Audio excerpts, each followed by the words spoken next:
அருந்தமிழர்களுக்கு வணக்கம். இன்றைய தினம் சட்டசபையில் வேளாண் துறைக்கான நிதிநிலை அறிக்கை தாக்கல் செய்யப்பட்டது பற்றியும் தங்களுக்கு எதிரான குரல்களை காவல்துறையை வைத்து நசுக்க நினைக்கும் தாவேக அரசு தொடர்ச்சியாக கைதுகளை செய்து கொண்டிருக்கிறது. இன்றைய தினம் நக்கீரன் கோபால் அவர்கள் மீது ஒரு வழக்கு பாய்ந்துள்ளது மற்றும் பங்கு சந்தை நிபுணரான PR சுந்தர் அவர்களை கைது செய்திருக்கிறார்கள். அதை பற்றியும் வாருங்கள் அண்ணன் சுரேஷ் அவருடன் விவாதிக்க இருக்கிறோம்.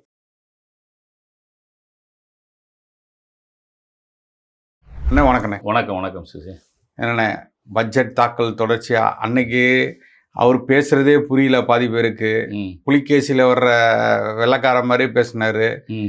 7,000 5,000 5,000 அப்படின்னாரு. எம்பளத்தி கும்பளத்தி மாதிரி அது ரொம்ப கொடூரமா இருந்தது. இன்னைக்கு இவர் 2.5 மணி நேரம் பேசுறாரு. ஆத்தாத்துன்னு விஜய் அவர்களை புகழ்ந்து தள்ளி ஆத்திக்கிட்டே இருக்காரு. அதுல சில சுவாரஸ்யமான விஷயங்கள். அவருடைய ஸ்கிரிப்ட் ரைட்டர்ஸ் இருக்காங்கல்ல, ஸ்கிரிப்ட் ரைட்டர்ஸ் வந்து கடைசியில் முடிக்கும் போது ஆங்கிலத்தில் முடிச்சு, நான் பின்னாடி இருந்து வருவோம், ஆங்கிலத்தில் முடிச்சு இடையில வந்து மலைபடு கடாம் அப்படி இப்படின்னு இலக்கிய தமிழ் இலக்கிய பாடல்கள் எல்லாம் மேற்கோள் காட்டி ஆரம்பத்தில் வரும்பொழுது புகழ்ச்சி காது, அதாவது ஆண்டவா அப்படிங்கிற பணநாயகனை தோற்கடித்த ஜனநாயகன் நீங்கள், கோட் சூட் போட்ட விவசாயி நீங்கள், பணநாயகத்தை தோற்கடித்த பாமரனின் ஜனநாயக முதல்வர் நீங்கள், திரை மன்றங்களில் மட்டுமல்ல சட்டமன்றத்திற்கும் நாயகன் நீங்கள் தான். மக்களாட்சி எனும் பெரும் மரத்தை பிடித்து நிற்கும் கோட் சூட் போட்ட அணிந்த விவசாயி நீங்கள். மீனவர்கள் வரும்போது கோட் சூட் போட்ட விவசாயி நீன்னு மீன்வளத்துறை பற்றி பேசும்போது பேசுவாங்களான்னு தெரியல. கோட் சூட் போட்ட விவசாயி மன்னா, நீ மாமா மன்னா மன்னா அப்படிங்கிற மாதிரி இருந்தது. மனிதர் பயன்படுத்திய முதல் தொலைபேசியே விசில் தான். அந்த விசிலை எங்களுக்கு அறிமுகப்படுத்தியவன் நீ. நீங்கள் பேசுவது அல்லது உங்களை பற்றி பேசுவது தான் தலைப்பு செய்தி அப்படின்னு வரிசையா அவர் சொல்லும் பொழுது வடிவேலு காமெடி தான் ஞாபகம் வந்துச்சு. என்ன லிஸ்ட் நீளமா போகுது அப்படின்ற மாதிரி. அது எதுக்காக? இது என்ன, அதாவது மாற்றத்தை கொடுப்பதற்காக வந்திருக்கிறோம் பாருங்க, நாங்க வந்து எல்லாத்தையும் மாத்திட்டு வந்து உட்கார்ந்துருக்கோம் அப்படின்னு சொல்லுகின்ற இந்த தாவேக அரசு, திமுக அரசு செய்யாத, திமுக அரசு செய்யாத அண்ணா திமுகவுடைய முதல் ஆட்சி காலத்துல ஒரு அமைச்சர்களும் அம்மாவை பற்றி பாட்டு பாடுறது புகழ்றது பாஸ்கர்லாம் எடுத்து கொண்டு வந்து வாசிச்சு தள்ளினாரு. அந்த வேலையை நீங்க இங்க வரைக்கும் வந்து செஞ்சுக்கிட்டு இருக்காங்க அப்படின்னு நினைக்கும் போதுதான் அதையே உட்கார்ந்து ரசிக்கிறார் அவரு. அந்த மனிதனும் பக்கத்து அங்க உட்கார்ந்து அவங்க சொல்றதெல்லாம் கேட்டு ரசிக்கிறார். நீ நியாயமான ஆளா இருந்தா என்ன செய்யணும், உள்ளுக்கு கூப்பிட்டு நீங்க பட்ஜெட் தாக்கல் பண்ண வந்தீங்களா, அதை பத்தி மட்டும் பேசுங்க அப்படின்னு சொல்லி சபாநாயகரே சொல்லிட்டாரு. இதுல உள்ள இருக்கிற அது வந்து இல்ல, அது என்ன அப்படின்னு சொல்லி சொன்னா, அது சபாநாயகர் நடந்துகிட்ட முறை இன்றைக்கு தவறுதான். நீங்க இந்த மாதிரி வரிசையா பேசுறாரு, புகழ்ந்து பேசுறாரு. அப்ப கூட எதிர்கட்சிகள் ஒன்றும் சொல்லல, ரைட் ஓகே பாடு மேல பாடுன்னு உட்கார்ந்துட்டு இருந்தாங்க. நாளைக்கு நாங்களும் எங்க தலைவரை பத்தி பாடுவோம், அவங்க எதிர்கட்சி தலைவரை பத்தி அப்படித்தானே பாட போறாங்க. ரெண்டுமே வந்து ஜால்ரா கோஷிகள் தானே நடந்துகிட்டு இருக்கு. ஆமா, டான்ஸ் ஆடுறதுக்கு தான் ஆள் தேவை, அவ்வளவு அந்த நிலைமையில தான் இருக்கு. அதனால அவங்களும் அதை கண்டுக்கல. ஆனா கடைசியா முடிக்கும் போது எதிர்கட்சிகளையும் வசவு பாடுற மாதிரி பல சொற்களை உள்ளுக்கு பயன்படுத்த ஆரம்பிக்கும் போது அவங்க 26 கட்சிகள் சேர்ந்து ஒரு கட்சி அதெல்லாம் தேவையற்றது. அப்ப நீங்க வந்து என்ன அப்படின்னு சொல்லி சொன்னா, அந்த பட்ஜெட் உரையில என்ன கொடுக்கப்பட்டிருக்குது, ஏன்னா எல்லா எம்எல்ஏக்களுக்கும் சட்டமன்ற உறுப்பினர்களுக்கும் அது சர்க்குலேட் பண்ணப்பட்டிருக்குது. அப்ப அந்த சர்க்குலேட் பண்ணப்பட்டதுல இல்லாத விஷயங்களை நீங்க பேசக்கூடாதுன்னு அவங்க அப்ஜெக்ஷன் தெரிவிக்கிறாங்க. அது குறித்து உடனே சபாநாயகர் வந்து இது பண்ணார். ஆனால் நம்ம வந்து சட்டமன்ற விதிகளை எடுத்து பார்க்கும் பொழுது, இப்போ ஒரு அமைச்சர் பட்ஜெட் தாக்கல் பண்ணுறாரு, அந்த பட்ஜெட் உரையில் என்னென்ன விஷயங்கள் இருக்குது, விவசாய பட்ஜெட்டாக இருக்கலாம், இல்லை சாதாரண ஆண்டுக்கான நிதிநிலை அறிக்கையாக இருக்கலாம், அதில் உள்ள விஷயத்தை தான் பேசணும்னு அவசியம் இல்லை. அது தொடர்பான விஷயங்கள் இருந்தால் அமைச்சர்கள் பேசுவதில் தடை ஏதும் இல்லை அப்படின்னு தான் சட்டமன்ற விதிகள் சொல்லுது. ஆனால் அதே சமயத்தில் சபையை மிஸ்லீட் பண்ணுற மாதிரி பேசக்கூடாதுன்னு இருக்குது. இன்னொன்று என்னென்னா, அவதூறான, இழிவான, மரியாதையற்ற, அவை மரபுகளுக்கு முரணான, தேவையற்ற அப்படின்றது அந்த விதிகளில் சொல்லப்பட்டிருக்குது. அப்போ இன்னொரு எதிர்கட்சிகளை வந்து சீண்டுகிற விதமாக இவர் சொல்ற விஷயம் இருக்குல்ல, அது வந்து அப்போ அதை வந்து சபாநாயகர் வந்து தெளிவாக குறிப்பிட்டு இந்தந்த விஷயங்கள் சபை குறிப்பில் நீக்கப்படும். ஏன்னா உடனுக்குடன் நோட்ஸ் எடுத்து கொடுக்கறதுக்கு பக்கத்துல அதிகாரிகள் இருக்காங்கல்ல, அதை செய்யாம அவர் பேசக்கூடாதுன்னு கிடையாது. ஆனா பேசினதுல எது தேவையற்றது என்று கருதப்படுகிறதோ, அவை விதிகளுக்கு முரணானது என்று கருதப்படுகிறதோ, அதை நான் பார்த்துட்டு முடிவு பண்றேன் அப்படின்னு சொல்லி 19 பேசி முடிச்சாரு. சரி, இன்னும் நிறைய விளையாட வேண்டி இருக்குது, இன்னும் 1.5 மாசம் விளையாட வேண்டி இருக்குது, செப்டம்பர் பாதி வரைக்கும் இருக்குது, 40 நாளுக்கு ஓட வேண்டி இருக்குது. அதனால பின்னாடி நம்ம விளையாண்டு போவோம் அப்படின்னு சொல்லிட்டு அவங்களும் சட்டமன்ற எதிர்கட்சி தலைவர்கள் எல்லாமே வெளியே போயிட்டாங்க. வெளியே போய் சண்டையாங்க. நம்ம எடப்பாடி பழனிசாமி அவர்கள் விலாவாரியா அது குறித்து பேசினார். ஆமா, நம்ம பேசும்போதே வேளாண்மை பட்ஜெட்ல அவர் சொன்னது, 10 கோடி ரூபாய் செலவு போட்டு கடைமடைக்கு கூட தண்ணீர் போய் சேருகிற அளவுக்கு கடைமடை கால்வாய்கள் அனைத்தும் தூர்வாரப்பட்டு இருக்கின்றன அப்படின்னு அவருடைய வேளாண்மை பட்ஜெட்டில் சொன்னார். எங்கப்பா தண்ணி வாரியெல்லாம் தண்ணி வராம தூர்வாரி என்னையா பிரச்சனை அப்படின்றது பின்னாடி கேட்டுக்கிட்டு இருந்தது. இன்னைக்கு அப்படியே கொஞ்சம் கொஞ்சமா குறைச்சிட்டாங்களாம். இனிமே வரக்கூடிய அளவு வந்து கிட்டத்தட்ட 10,000 கனஅடி வந்து குறைஞ்சிருக்கு அப்படிங்கிற மாதிரி சொல்றாங்க. இப்போ 7,432 கோடி ரூபாய் இலவச மின்சாரத்துக்காக தமிழ்நாடு எலக்ட்ரிசிட்டி போர்டுக்கு விவசாய பட்ஜெட்டில் ஒதுக்கி அதை கொடுக்குறாங்க. ஸோ அது ஒரு பாசிட்டிவ்னு வச்சுக்கலாம்னு வச்சுக்கோங்க. பட் எவ்வளோ யூனிட் மின்சாரம் பயன்படுத்தப்பட்டிருக்குது, எவ்வளோ பணம் கொடுக்குறாங்க அப்படின்றது தெரியல. பனை பாதுகாப்பு இயக்கம், பனை வெட்டல், பனை மரத்தை வெட்டல் முறைப்படுத்தப்படும் அப்படின்றது நாம் தமிழர் கட்சியினுடைய தலைவர் திரு சீமான் அவர்கள் நீண்ட நாளாக வைத்துக் கொண்ட கோரிக்கை. தமிழ்நாட்டினுடைய மரமே வந்து பனை மரம், தேசிய மரமே, தமிழ் தேசிய மரமே பனை மரம் தான். அப்போ அந்த பனைமரம் வந்து தண்ணீரை தேக்கி வைக்கும் ஆற்றல் கொண்டது. அதனால் அதை வெட்டக்கூடாது, அதை முறைப்படுத்தணும்னா அங்கங்கே பனை மரங்கள் இருக்கிற நிலங்களை வெட்டி தான் தென் மாவட்டங்களில் பெரும்பாலும் அந்த மரங்கள் அழிக்கப்பட்டு அந்த நிலம் வேறு இடத்துக்கு பயன்படுத்தப்படுகிறது. அதனால் அதை முறைப்படுத்தணும். எப்படி சந்தன மரம், செம்மரம் எல்லாம் வெட்டப்படுவது தடை செய்யப்பட்டிருக்கிறதோ அது மாதிரி இதுவும் தடை செய்யப்பட வேண்டும்னு பல முறை வலியுறுத்தி இருக்கிறாரு. அதுக்கு ஒரு சட்டம் கொண்டு வர போகிறோம், அதனால் அதை முறைப்படுத்த போகிறோம்னு சொல்லியிருக்காங்க. அந்த விதத்தில் நம்ம வந்து அவங்களை பாராட்டலாம். அப்புறம் என்ன 8.26 லட்சம் ஏக்கர் நிலங்களில் 100% பயிர் காப்பீடுன்னு சொல்லியிருக்காங்க. ஆனால் அது வந்து மொட்டையாக சொல்லிட்டு போயிட்டாங்களே தவிர அதுக்கு எவ்வளோ 8.26 லட்சம் ஏக்கருக்கான முழுவதுமான பயிர் காப்பீடு அப்படின்னு சொன்னால் அதுக்கு அரசாங்கம் என்ன பங்களிப்பு செய்ய போகிறது அப்படின்ற அதுக்கான நிதி ஒதுக்கீடு என்ன அப்படின்ற விவரங்கள் எதுவுமே அதில் குறிப்பிடப்படவில்லை. அது இல்லாமல் தார்பாய் வாங்குவதற்கு 43,500 தார்பாய் வாங்குவதற்கு 10 கோடி ரூபாய் ஒதுக்கீடுன்னு இருக்குல்ல. இது காமெடியாக இருந்தாலும் ஒரு அவசர தேவைதான். ஆனால் இதை வந்து முதல் கட்டத்திலே அவங்க என்ன செஞ்சுருக்கணும், அதற்கான சேமிப்பு கிடங்குகள் கட்டுவதற்கு ஒரு பெருந்தொகை ஒதுக்கிட்டன. ஒவ்வொரு ஆண்டும் விவசாயிகள் கஷ்டப்பட்டு விளைவிக்கின்ற நெல் வந்து குடோனுக்கு வந்து அங்கே மழையிலையும் இந்த முறை பார்த்தா தீயிலையும் வீணாக போன விஷயங்கள்லாம் பல விஷயங்கள் நடந்துகிட்டு இருக்குது. அதனால் அதை செஞ்சுருக்கணும். வெற்றி இல்லத்தரசிகள் வீட்டு தோட்டம், அதுக்கு 10 கோடி ரூபா. வெறும் 10 கோடி ரூபாய் வச்சு இத்தனை கோடி மக்களுடைய வீடுகளுக்கு எங்கே வெற்றி தோட்டம் கொடுக்க போறீங்க? அதில் கொஞ்சம் மண், கொஞ்சோண்டு 2 விதை இது மட்டும் கொடுப்பாங்கன்னு நினைக்கிறேன் ஒரு வீட்டுக்கும். ஆமாம், இதெல்லாம் எங்கே கொடுக்க போகிறாங்கன்னு தெரியல. ஆனால் எல்லாத்தையும் விட என்னென்னா இல்லை அந்த 5 ஏக்கருக்கு மேலே உள்ளவங்க, 5 ஏக்கருக்கு கம்மியாக உள்ளவங்களுக்கான கடன் வந்து தள்ளுபடி பண்றேன்னு சொன்னா அது முழுமையாக தள்ளுபடினாங்க. அதே இந்த முறை செய்யாம விட்டாங்க. அதான் முக்கியமான வாக்குறுதி. காலகாலமாக விவசாயிகள் போராடி கொண்டிருப்பது நெல்லுக்கான ஆதார விலை, கரும்புக்கான ஆதார விலையை உயர்த்தி கொடுக்க வேண்டும் என்பது. இவங்களுடைய தேர்தல் அறிக்கையிலேயே நெல் குவிண்டாலுக்கு 3,500 கரும்பு குவிண்டாலுக்கு இதுக்கு வந்து 4,500 ரூபாயும் நாங்கள் விலை நிர்ணயம் பண்ணுவோம்னு சொன்னாங்க. அது குறித்து எந்த அறிவிப்புமே இல்லை, பேசவே இல்லை. அப்போ அந்த ஆதார விலையை கொடுத்தாதான் விவசாயிகள் வந்து அவங்க விவசாயம் செய்வதற்கான அந்த கட்டுப்படியாகும். அவங்க என்ன செலவு பண்ணுறாங்களோ அந்த குறைந்தபட்ச ஆதார விலை நமக்கு இருக்கின்ற பொழுது துணிச்சலாக விவசாயம் செய்வாங்க. அப்போ நீங்கள் அந்த ஆதார விலை நிர்ணயிக்காமல் விவசாய நிலங்களை உற்பத்தி அதிகப்படுத்துவீங்க, இவ்வளோ ஏக்கர் நிலத்தில் வந்து நாங்கள் குறுவை சாகுபடியை செஞ்சுருவோம் அப்படின்னா எப்படி செய்வாங்க? அப்போ செய்வதற்கான வாய்ப்பே கிடையாது. அது மாதிரி விவசாய தொழிலாளர்களுக்கு, குத்தகை விவசாயிகளுக்கும் வருடம் 10,000 ரூபாய் விவசாய உதவித்தொகையாக வழங்கப்படும்னு சொன்னாங்க. இதெல்லாம் முக்கியமான அறிவிப்பு இல்லை. நீங்கள் இந்த 2,500 ரூபா பெண்களுக்கு கொடுப்பதுன்னு சொல்லதாகட்டும், வேலையில்லா பட்டதாரிகளுக்கு 4,000 ரூபாய் கொடுப்பதுன்னு சொல்லதாகட்டும், அதை பற்றி அறிவிப்பு நேற்று நிதிநிலை அறிக்கையில் இல்லைன்னா கூட அதை நீங்கள் ஏற்கனவே சொல்லிட்டீங்க. 1, 3, 5 வகைப்படுத்திட்டீங்க. அதை விடுங்க. இது வந்து விவசாயம் வந்து ரொம்ப முக்கியமான விஷயமாச்சுல்ல. அதை நீங்கள் செய்யாமல் இன்றைக்கி எந்த அறிவிப்பும் செய்யாமல் விட்டது அப்படின்றது மோசமானது. அது மாதிரி மஞ்சள், கரும்பு, கொப்பரை தேங்காய் விலைச்சரிவு ஏற்பட்டால் அதை அரசே ஏற்றுக்கொள்ளும்னு அவங்களுடைய தேர்தல் அறிக்கையில் சொல்லியிருக்காங்க. அது குறித்து எந்த அறிவிப்புமே அதில் இல்லை. அப்போ உண்மையிலே விவசாயிகள் நேரடியாக அவர்கள் பலன் பெறக்கூடிய எந்த திட்டங்களையும் இதில் அறிவிக்கல.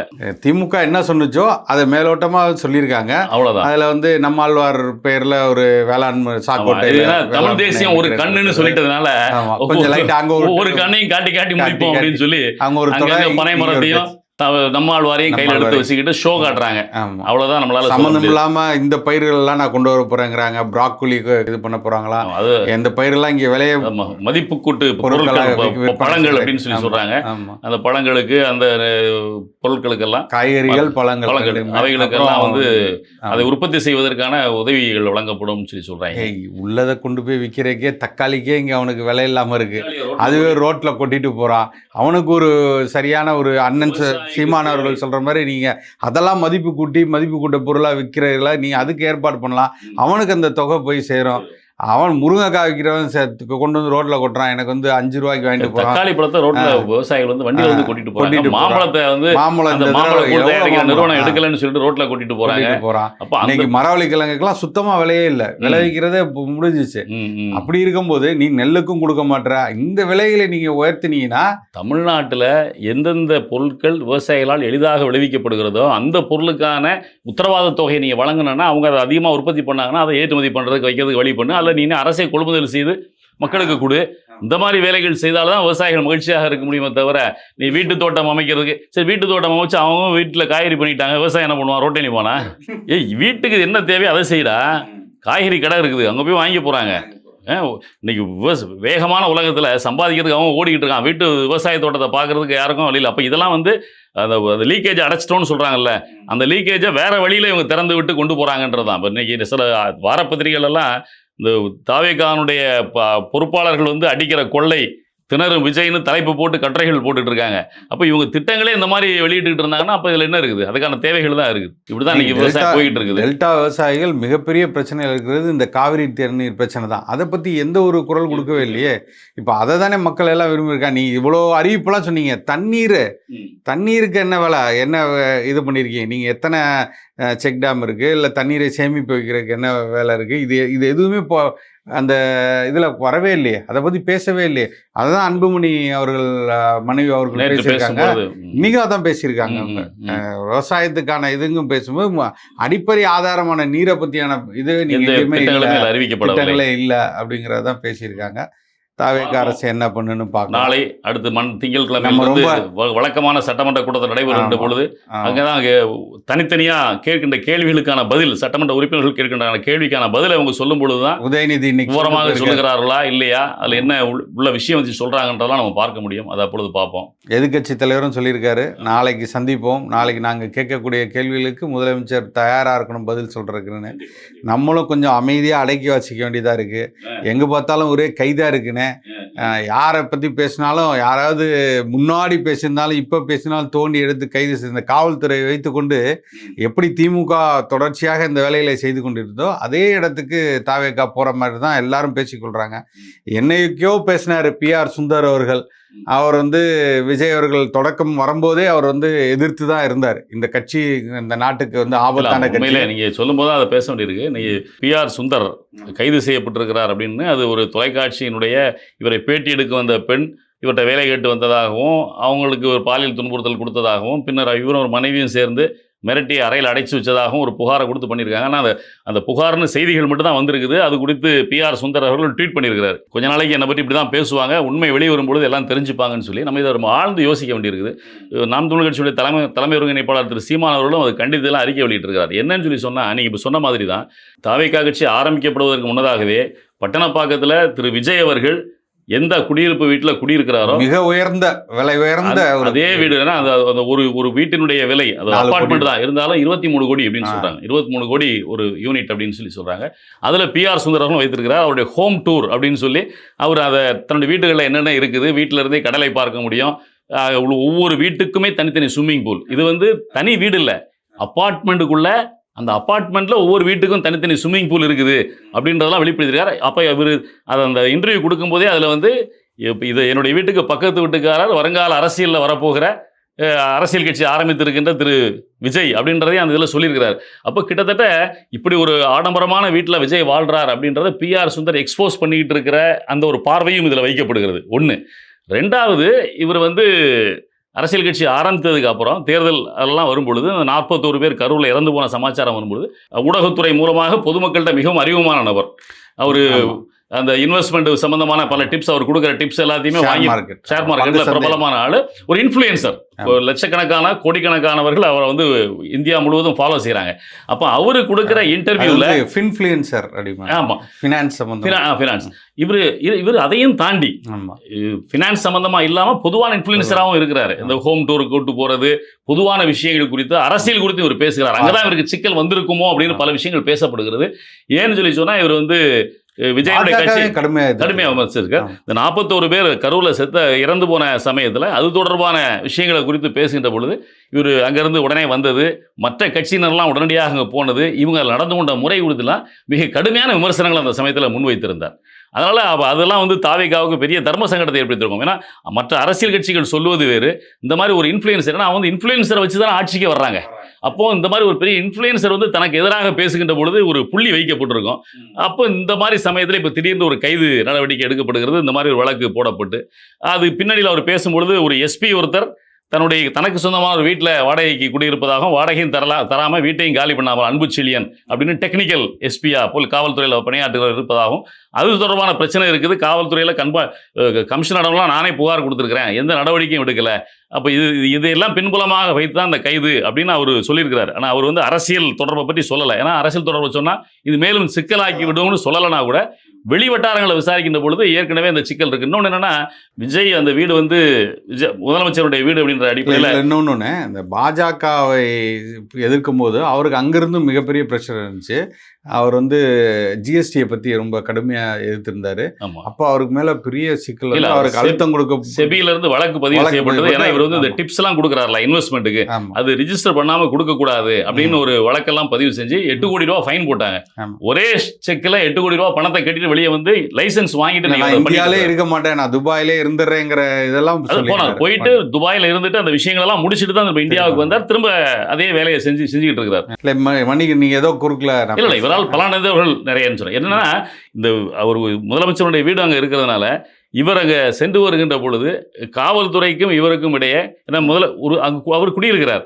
தான் விஜய் இருக்கிறாரு இந்த பக்கம். ஆமா, இந்த பக்கம் கடைசி வீட்ல. அப்போ குடியிருக்கும் போது குடியிருப்பாளர்கள் வீட்டுக்குள்ள போகிறது வர்றது இயல்பான விஷயம் தானே. அதை ரொம்ப போலீஸ் ரெஸ்ட்ரிக்ட் பண்ணதாகவும் அந்த சமயத்தில் இவர் சில வார்த்தைகளை பேசியதாகவும் கூட சொல்றாங்க. இது எல்லாம் கூட அரசியல் குற்றத்தில் இருக்கு. உங்களுக்கு கவனத்துக்கு போகும் பொழுது அது ஏன்னா சாதாரண விஷயத்தெல்லாம் ப்ரெஸ்டீஜா எடுத்துக்கிறாங்களே, ஈகோ டச் பண்ணது, இந்த மாதிரி பல விஷயங்கள் கிசுகிசுக்கப்படுகிறது. இந்த 1-2 நாட்கள் ஆகி இவர் கைது செய்யப்பட்டிருக்கார். பெங்களூர்லேருந்து கைது செய்யப்பட்டு கொண்டு வந்து கொண்டிருக்கார். மனைவியும் கைதுன்னு சொல்றாங்க. ஆனால் மனைவியை ரிலீஸ் பண்ணிடுவோம், இவரை மட்டும் ரிமாண்ட் பண்ண போறோம் அப்படின்ற தகவல் வெளிவருகிறதாக தான் இப்போ செய்திகள் இப்போ ஊடகத்தில் வந்துகிட்டு இருக்குது. அப்போ இவர் கைது செய்யப்பட்டு உள்ளே போயிட்டு வெளியே வந்து பிஆர் சுந்தர் வாய் திறக்கின்ற பொழுது தான் என்ன உண்மை பின்னணி அப்படின்றது தெரியும். ஆனால் உண்மையிலேயே அந்த வழக்கு தவறான வழக்காக இருந்து இந்த மாதிரி சுற்றுப்புற சூழல் இந்த மாதிரி விஷயங்கள்னால அவர் கைது செய்யப்பட்டிருப்பாரே, ஆனால் இது மிகப்பெரிய அராஜகமான ஒரு நடவடிக்கையாக தான் இருக்கும். அதுதான் திரு சீமான் அவர்களும் குறிப்பிட்டிருக்காரு. ஏன்னா அவர் ரொம்ப மென்மையான மனிதர். பிஆர் சீமான் அவர்களை கூட அவர் போய் சந்தித்தார். தேர்தல் சமயத்தில் வந்து சந்தித்தார். மிக ஒரு தமிழ் ஆர்வலர், ஒரு பாசிச எதிர்ப்பாளர், ஒரு நிலையிலிருந்து தன்னை வந்தவர். அதனால இது இருக்குது. இதுக்கிடையில அடுத்து வந்து நக்கீரன் கோபால் அவர்கள், அதுவும் இன்னும் அதை எஸ்பெஷலி தனியாக சொல்றதா இருந்தால் நக்கீரன் கோபால் வந்து நாம் தமிழர் கட்சியினுடைய ஊடகமாக கருதப்படுகின்ற செயல்பட்டு கொண்டிருக்கின்ற எங்கள் தேசம் பத்திரிகைக்கு பேட்டி கொடுக்கிறார். அதுவும் ஃபாத்திமா ஃபர்கானா அவங்களுடைய தந்தையும் நக்கீரன் கோபால் அவர்களும் மீண்டும் நெருங்கிய நண்பர். அவர் அந்த இன்டர்வியூலேயே சொல்றார், என்னுடைய அண்ணன் மகளுக்காக நான் வந்திருக்கிறேன் அப்படின்றதெல்லாம் சொல்றார். அதுவும் அந்த கைதுன்றது தவிர்க்கப்பட வேண்டியது அப்படின்றது தான், அதில் மாற்றுக்கிறது இல்லை. அவர் அதில் என்ன சொல்லியிருக்கட்டும். ஆனால் ஒரு விஷயம், நம்முடைய பொதுவான பார்வை என்னன்னா, எப்படி வந்து நக்கீரன் கோபால் அவர்கள் விஜய் அவர்கள் முதல்வராக ஆனதுக்கப்புறம் தன்னுடைய ஆட்டிடியூட் எல்லாத்தையும் மாற்றிக்கொள்ள வேண்டும் அப்படின்றத குறித்து விமர்சனம் செய்கிறார். ஒரு பத்திரிகையாளராக விமர்சனம், நம்ம தப்புன்னு சொல்லலை. ஆனால் அதே சமயத்தில் நக்கீரன் கோபால் அவர்களும் அவர் ஒரு நீண்ட நெடிய பாரம்பரியம் உள்ள ஒரு பத்திரிகையாளர். அதிமுக ஆட்சி கால நேரத்தில் நீங்க வீரப்பன் விவகாரம், அதுக்கு முன்னாடி விவகாரங்கள் அவருடைய அலுவலகம் தாக்கப்பட்டது, இந்த மாதிரி பல விஷயங்கள் இருக்குது. அப்போ இதையெல்லாம் தாண்டி பல நூறு வழக்குகளை சந்தித்து வந்து இருக்கிறவர் இருக்கார்ல, அவரும் தனக்கான அனுபவத்தை வச்சு தன்னுடைய பேச்சு மொழியெல்லாம் மாற்றிக்கொள்ள வேண்டும். நீங்க அந்த அதில் எங்கள் தேசத்தில் அவர் கொடுத்த இன்டர்வியூல கிட்டத்தட்ட எத்தனை இடங்கள்ல அந்த கரூர் சம்பவம் குறித்து பேசுகின்ற பொழுது 41 கொலை செய்து விட்டு 4 முறை அந்த வார்த்தையை பயன்படுத்த 40 பேர் சாவுக்கு காரணம்னு சொல்றது இருக்குல்ல, அது நியாயமான விஷயம். நம்ம நியாயமா பேச வேண்டியிருக்கின்றக்கா நம்ம அதை சொல்றோம். அப்ப 47 பேரை கொலை செய்து விட்டு ஓடி போனேன் அப்படின்ற வார்த்தையை பயன்படுத்துறாரு. அது மாதிரி பொம்பளை அமைச்சர், இல்ல இது வந்து பெண்களை கொச்சைப்படுத்துவது இல்லை, அது அந்த பொம்பளை அப்படின்னு அமைச்சர்களை பேசுவது. இந்த பெண் அமைச்சர்னு பேசலாம், அதில் ஒன்றும் தவறு இல்லை. ஆண் பெண்ணுன்றதை நம்ம டிஃபரன்ஷியேட் பண்ணுறது பேசுறது தப்பு இல்லை. அது கலவு கீழாட்டு பேசுறது அப்படின்றது ஒரு நாகரிக சமூகத்திற்கு வந்து அது பொருந்தாது அப்படின்றது நம்முடைய பார்வை. அதே மாதிரி விளங்காத அமைச்சர்கள், இது ஒரு மூத்த பத்திரிகையாளர்ல, அவர் இந்த மாதிரி பேசக்கூடாதுல்ல.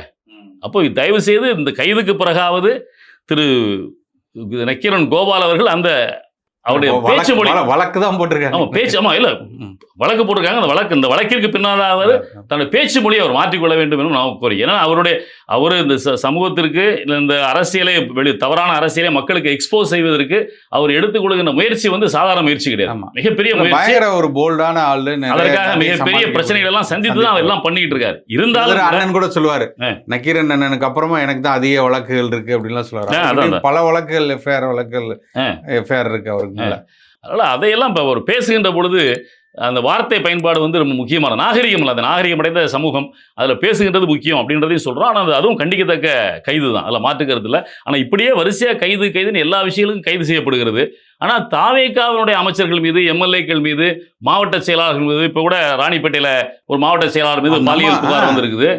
அம்மாவே நேரடியாக பத்திரிகையாளர் சந்தித்து இன்னைக்கு பேசுகிறாங்க. சாவுக்கு அப்புறமா வார்த்தையெல்லாம் சொல்றாங்க. ஏற்கனவே ஸ்ரீவைகுண்டத்தில் வந்தது, பல இடங்கள்ல வந்துருச்சு. படுத்து தூங்குறாரா அப்படின்னு சொல்லி.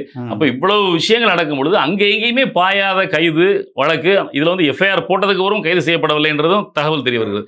அப்போ தாவேகாவை சார்ந்தவர்கள் மீது பாயாத வழக்குகள் எதிர்கட்சிகள் மீதும், பத்திரிகையாளர்கள் மீதும், நடுநிலையாளர்கள் மீதும், தங்களை விமர்சிக்கின்ற நியாயமான விமர்சனங்களை முன்வைக்கின்ற நடுநிலையாளர்கள் மீதும் பாயுதுன்றது இருக்குல்ல, அது வந்து மிக கொடூரமானது. அது வந்து அதுதான் விஜயுடைய பாணியில சொல்றதா இருந்தா பாயாசத்தை நோக்கி போயிட்டு இருக்காரு. அடுத்து இது வந்து இப்போ என்னது பாசிசத்தை நோக்கி மேல ஏற போறாருன்னு அர்த்தம். அதை நோக்கி தான் போயிட்டு இருக்காரு. இது வந்து அவருக்கு மிகப்பெரிய வீழ்ச்சியை தான் கொடுக்கும், அதில் மாற்றுக்கிறதே கிடையாது. அதை கொஞ்சம் கவனமா அவங்க செய்யறோம். அது அந்த கைது, இந்த வழக்கு பதிவெல்லாம் கண்டனத்துக்குரியது அப்படின்றதை நம்ம பதிவு செய்து கொள்கிறோம். அடுத்து என்ன நடக்குது அப்படின்றத பார்த்து முடிவு பண்ணுவோம். நீங்க எதுவும் பேச வேண்டியிருந்தா தாங்கள் பேசலாம். இல்ல, மிக்க நன்றி. நன்றி, வணக்கம்.